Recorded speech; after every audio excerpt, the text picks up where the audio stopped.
Hari ini kita akan renungkan kitab Yeremia pasal 2. Teksnya ayat 26 sampai 37.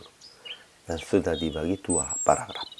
Paragraf yang pertama ayat 26 sampai 32. Malunya kaum Israel sebab mereka menyembah berhala dan melupakan Tuhan. Paragraf yang kedua ayat 33 sampai 37. Begitu linganya Israel pandang untuk mengubah tingkah lakunya.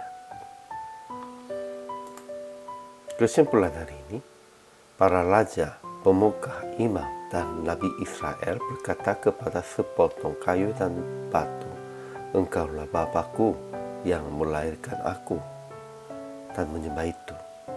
Tetapi itu tak bisa menyelamatkan mereka. Tuhan memukuli orang Israel supaya mereka kembali, tetapi mereka lari dan berkata, "Kami sudah bebas, tidak lagi mau datang kepadamu." Dan mereka mengubah tingkah langkah kepada Mesir dan Asyur supaya dapat pertolongan. Tetapi Tuhan berkata bahwa mereka akan menjadi malu karena mereka. Ajaran tentang Allahnya. Pertama, sekalipun Israel tidak mendengar nasihatnya, Tuhan tetap berkata kepada mereka dan telah memukuli anak-anak mereka. Itu supaya mereka kembalinya. Kedua, Tuhan akan membawa Yehuda ke pengadilannya. Oleh karena mereka berkata, "Aku tidak berdosa." Siapapun tidak bisa katakan, "Aku tidak berdosa." Semua orang sudah berdosa dan harus mengakui tentang itu.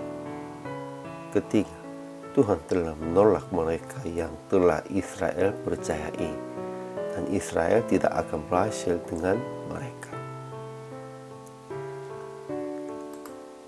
Ajaran tentang manusianya. Pertama, makhluknya kaum Israel, yakni para rajanya, pemukanya, para imamnya, dan nabinya, sebab mereka menyembah berhala sambil berkata kepada kayu, "Engkaulah Bapakku," dan kepada batu, "Engkaulah yang melahirkan aku." Dan mereka membuat banyak allah seperti banyaknya kota mereka. Kedua, Israel berbantah dengan Tuhan. Mereka telah mendurhaka kepadanya dan mereka berkata, "Kami sudah bebas, kami tidak lagi mau datang kepadanya." Mereka melupakan Tuhan sejak waktu yang tidak terbilang lamanya. Ketiga, mereka membongkar dan melampas orang miskin sampai terdapat darah. Tetapi mereka berkata, "Aku tidak bersalah." Ya, memang itulah manusianya. Aplikasi hari ini. Pertama, jangan menyembah berhala dan jangan membuat patung-patung yang sia-sia.